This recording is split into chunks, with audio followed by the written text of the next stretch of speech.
இன்னாருன்னு சொன்னால் புரியுமா? அது கொஞ்சி கொஞ்சி பேசுறது கண்ணில் தெரியுமா?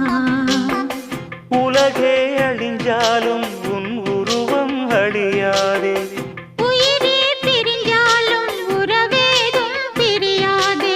உண்ணாமல் உறங்காமல் உன்னால் தவிக்கும் பொண்ணு மணியின் நெஞ்சுக்குள்ளே இன்னாருன்னு சொன்னால் புரியுமா? அது கொஞ்சி கொஞ்சி